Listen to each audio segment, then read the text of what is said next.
باس لە ئازادی ڕۆژنامەنووسی دەکات یارە سنتەری میترۆ راپۆرتی ساڵانەی بڵاو کردوەوە کە باڵین ئامارەکانی تێدا خراوەتەوە لە ساڵ 2023دا بزین ئاماری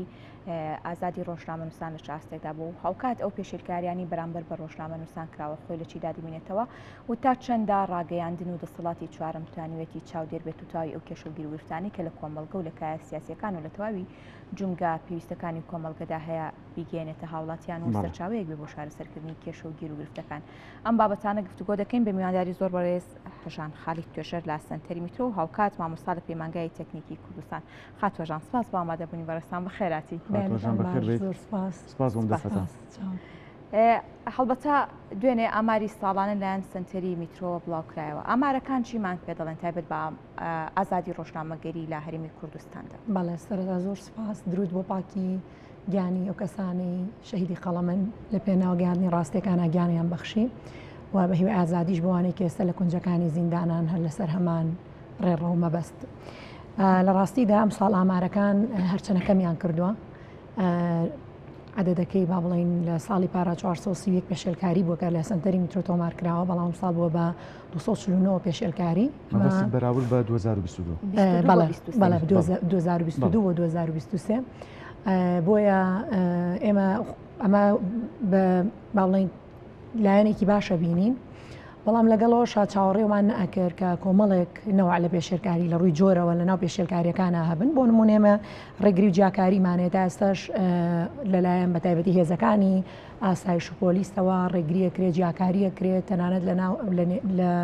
ناو مؤسسە حکومیەکانەوە بەوەی کێ ڕووماڵ بکات و کە ئامادە بێت و زائیدەن زەوتکردنی کەلوپەلی ڕۆژنامەنووسمانەیە کە 38 زەوتکردنمان هەیە دەست بەسەرگرتنمان هەیە بە بێ بڕیاری دادگا 37 حاڵەتمان هەیە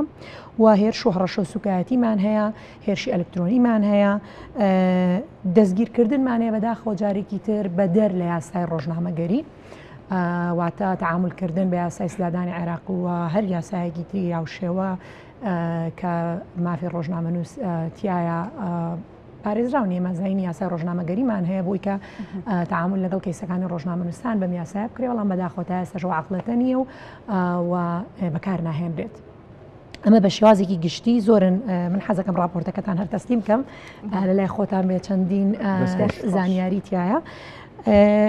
بۆیە ئەجا بابەتێکی تر کە ئێمە لە کەیسەکانە باسمان کرد ئاماژەمان پێیاوە مەسلەی دەستگیرکردنی ڕۆژنامەنووسانە دادگایکردنیانە تۆمەت خستنە باڵ ڕۆژنامەنووسانە کە دادگایی یەکرێن و تۆمەتی جیاوازیان نەخرێتە پاڵ بۆ ئەوەی کە دەنگیان کپ بکرێ تا ئێستاش لە نزیکترینیانە بۆ نەسلەمان ئەحمەد پەیامنێری ڕۆژنیوز لە کونجی زیندانە و کەسیش نازانێ بێسەر و شوێنیش یعنی هیچ لەلایەنی فەرمی و پشتڕاز نەکراوەتەوە ئەوە ماوەی 2 مانگی بێسەر و شوێنە هەروەی کە ڕۆشتۆتە دەرەوە بۆ پرسەی باوکی لە حاڵەت بۆەوەی تر دیار نەماوە و کەیسی شێروانیمانەیەوە وازەح ینی میدیا خۆی هەمی کەڤەر کردو بە وازەحی دیارە تا ئێستا هەڵواسراوی ئەم کەیسانە ماونەتەوە ئێمە زۆر بەداخین و هیوای ئازادبوونیان بۆ ئەخوازین. بەڵێ خات و هەژان وەک ئاماژەت پێ 249 پێشەکاری لە ساڵی 2040 بەڵێ لە 2040 جیاکراوەتەوە پێشەکاریەکان بەڵێ وەکو پێم وتی ئێستا هەنێکین بۆ خوێندنەوە بەڕێستان هەمووی بەڕقم جیا کراوەوە بەڵام جیا نەکراوەتەوە بەپی ئەوەی پێشەکاریەکان بەرامبەر چ مؤسسەیە کراوە بە دەقیقی چ بەرامبەر چ با بڵین وەکو شارێک چ پارێزگایەک زیاتر پێشەکاری تیاکراوە بۆ پێی ئێمە ئەو کەیسانەکە هێتە بەردەستمان لە هەموو ناوچەکانەوەی ڕاستی بوو یعنی ئێمە نازانین بەڵێ ناوچە جیاوازەکانەوەی هەنێک پێشەکاریمانێ لە سلێمانی هەنێکی لە هەولێرە و هەنێک پێشەکاریمانێ لە دەوروبەرە بەڵام ئەوەی ئاماژەیەکی با بڵین ئەرێنی ئەوەیە کە بەشێکی و پێشێلکاریانە کە کەمیان کردو پەیوەندیە بۆ جوڵانەوەی کە لەسەر جادە بوون بەشێکی زۆریان لەسەر شەقام خۆپیشاندانەکان ئاشتیانە بوون لەلایەن چینی توێژەکانەوە کراون کە داوای ماف کراوە و حیزبەکانی لە بژنە بوون بۆیە کەمتر بۆتەوە ینی ئەم پێشێلکاریانە بەڵام هێشتا ئەمانایەوە نییە کە ڕەوشی ئازادی ڕۆژنامەوانی لە هەرێمی کوردستان لە ئاستێکی گونجاوایە و هێشتا زۆنەکەی ئێمە زۆنێکی مەترسیدارە و ئێمە داوا ئەەکەین لە هەموو لایەنێکی پەیوەندیدار چاو بخشێنێتەوە و ئەو کەیسانەی کە سنتەرەکان ڕێکخراوەکانی کۆمەڵگەی مەدەنی خەنە بەردەستیان بە نظری اعتیبار سێ بکرێن و کەمنین بەڕاستی هەم بۆ خۆمان هەم لە دەریشەوە لەکەداری سمعی دیموکراسی و تەجروبی دیموکراسی هەرێمەکان. باشە خات هەژان ئەم پێشێرکاریانە چ کاریگەریەکی لەسەر ئازادی ڕۆژنامەگەری بەجێهێشتووە، یعنی پەرچەکردارەکانی چی بوون؟ بەڵێ بە دڵنیاییەوە تۆ لە هەر شوێنەکە ڕێگری و هەبێت واتە نایاڵی دەنگێکی ئازاد بگا، واتە نایاڵی ڕاستیەکان بگات و ئەمە ڕەنگە نەک تەوانێمە بە خۆشحاڵیەوە کۆمەڵێک ڕۆژنامەنووسی زۆر ئازاد چاونە ترسمانەیە کە لەگەڵ بوونی پێشێرکارەکانی هێشتا بەردەوامن. من حەزەکەم دواتر بچمە سەر ڕۆژی ژنانی ڕۆژنامەنووس و باسییان گەم کە چۆن یعنی تەحەدا ئەکەن و ڕۆژنامەنووسان بەگشتی بە دڵنیاییەوە ینی کاریگەری زۆر خراپی ئەبێت، کاریگەری خراپی لەسەرەوە بێت کە تۆ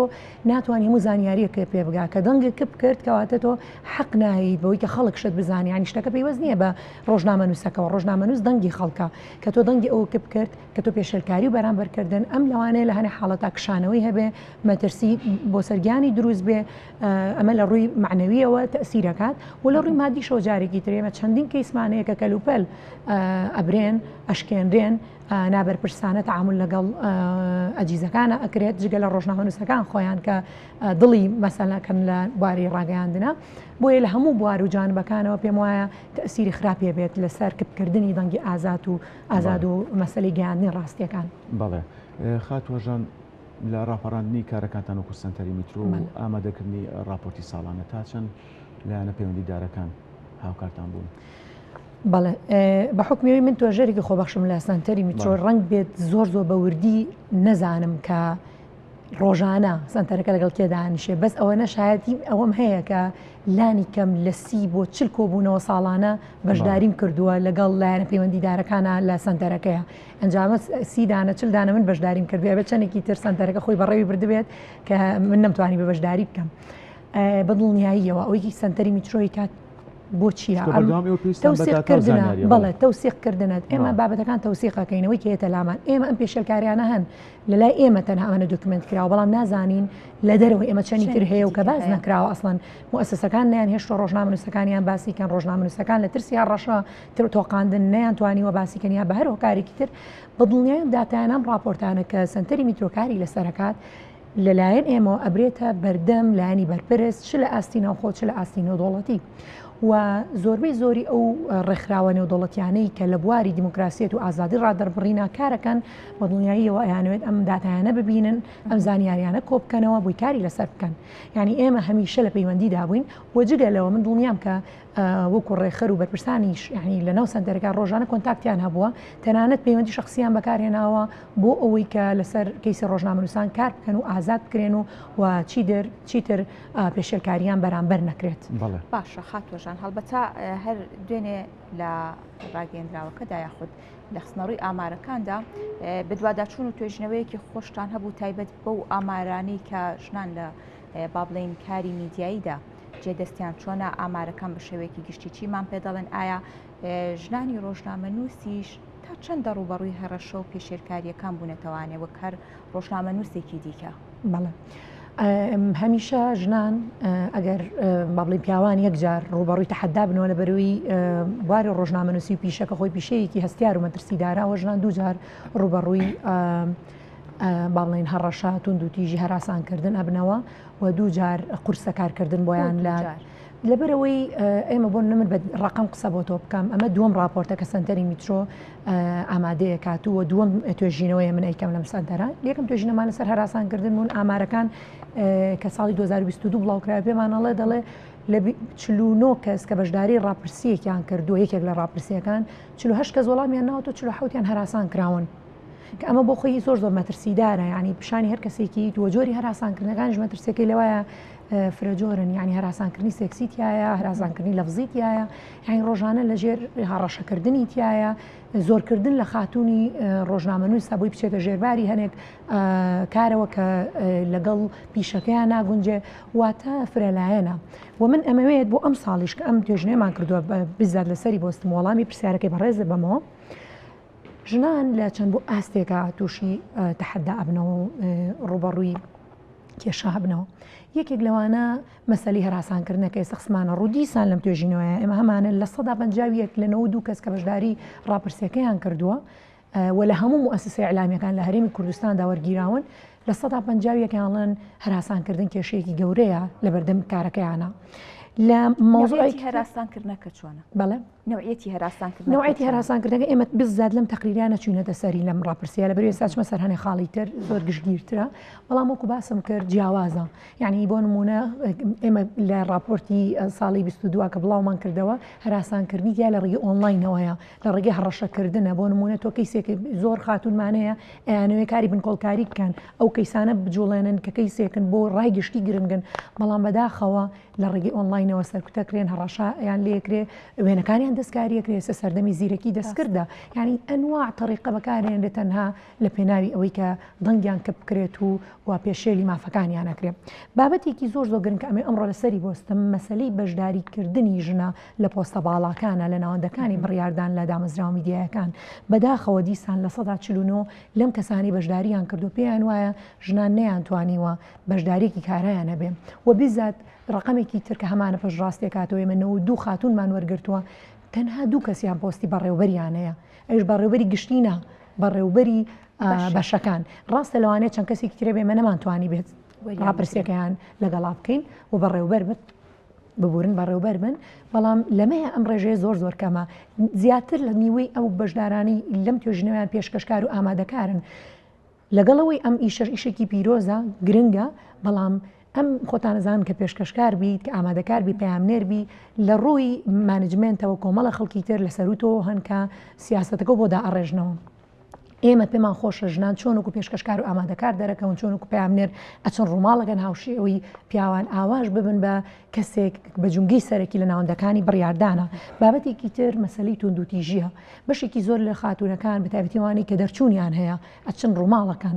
ڕوبەڕووی توندوتیژیە بنەوە لەلایەن دەوروبەرەکەیانەوە تا ئێستاش بەداخەوە ئێمە کللتور و شێوازی بیرکردنەوەی کۆمەڵگا زۆر جیاوازێتە ڕوانینی بۆ ئیشکردنی ژنان هەر بڕۆسەیری و کۆمنتانەکە لە فەیسبوک لە تۆڕە کۆمەڵایەتیەکان بەگشتی بڵاوکرێتەوە کە خاتونێکی ژن دەرەکەوێت پیاوێک دەرەکەوێت لەگەڵ خاتونێکی ژن دەرەکەوێت سەرنج بە چۆن کۆمنتەکانە ڕابۆی یعنی کۆمنتەکان زۆر تەشیری تایە زۆر شکاندنی تایە بۆ خاتونەکان بەڵام بۆ پیاوەکانە بینی زۆر جیاوازتر تەعاملەکەن و تا ئێستاش بە ئیشێکی پیاوانە ئەیبینن و ئەمە تەنها پەیوەندی بە کوردستانیشەوە یعنی ئێمە چەند راپۆرتێکی ڕێکخراوەی دەوڵەتیەکانمانێ بۆ IFJ-مان هەیە ئەویش دیسانڵێت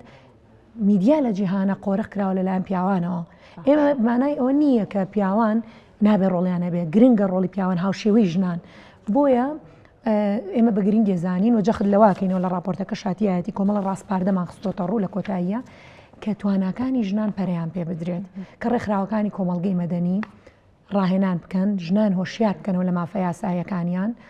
و لە ئەرکەکانیان و زائیدەن فەندی نێودوڵەتی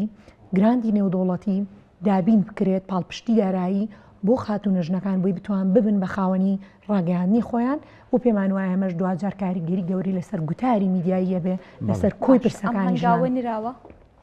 بەڵێ بەشێک کەم تا زۆر لە هەرێمی کوردستانە هەنگاو هەیە بەڵام بەپی پێویست نین چونکە ئێمە بەڕاستی ئەوەی کە توێژینەوە ئەەکەی ئەوەی ئیش لەسەر نەتیجە ئەەکەی تو بزانی چۆن بابەتەکە گۆڕا و وەسعەکە بەرەو باشبوون چۆ ئەوەنە گرنگ نییە کە تۆ چەند گۆرکشۆپەکەی چەند خولەکەیتەوە بەڵام ڕەنگە لە مەودایەکی درێژخایە نام کاریگەریە دەرکەوێت ئێمە پێمان وایە پێویستە هەنگاوی زیاتر بنرێت. بەڵێ خاتوەژان باسی حاڵەتی پێشەرکارەکان کرد بە تایبەتی بەرامبەر خاتونەکان تا چەند ڕاستەوخۆ لایەنە پەیوەندیدارەکان ئاگادارەکەنەوە ئەمە جگەل لە خستنە ڕووی داتا و زانەرەکانەوە پێشتر ئاماژەم پێ بەڵێ وەکوتم بۆ مەسەلی جاکردنەوەی ئەوەی کە خاتونێک ئەم پێشەرکاری بەرامکراوە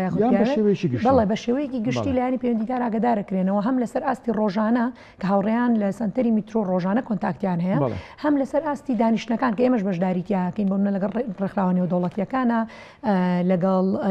با بڵێن کۆنسوڵگەری وڵاتانە تەنانەت لەگەڵ سەرجەم دەسەڵاتەکان لە هەرێمی کوردستان هەیەماچینە بەردەمیان ساڵانە ئەم راپۆرتیان پیشانەین و ڕێژەکان بۆ ڕوونەکەینەوە و مەترسیەکانیان پێڵین بەڵام خۆشتێکی ژێمە ڕاستیە ئێمەش پێیان نەڵین بەڕاستی زۆر شتێک خۆی ئاشکرایە میدیاکان کاری لەسەرەکەن ئەوەی کە گرنگە هەوڵەکە ئەوەی پیشانیان بین بەڵام ئەوەی گرنگە بەڕاستی بۆ معالەجەکردنی ئەم دۆخە گوێگرتنە کابێت و دوو گوێت هەبێ بەڕاستی گوێ لە کەیسەکانی ڕۆژنامە نووسان بگری نەوەکو سەر بلەقێنیت و باوەڕیشە بە دیموکراسی نەبێت تەنها بەسەر لەقاندن قسەکانی ئێمە پشت ڕاستکەیتەوە بۆیە زۆر جارگلەوە ژێتە سەر ڕێکخراوەکانی کۆمەڵگەی مەدەنیەڵەن هیچیان نەکردو بەس قسەن بەڕاستی ڕێکخراوەکانی کۆمەڵگەی مەدەنی تەنها ئیشی ئاگادارکردنەوە و هۆشیارکردنەوەی گەیانی ڕاستیەکانە و ناتوانێت دەسەڵاتی نییە ینی بتوانێت چارەسەری دۆخەکە بکات.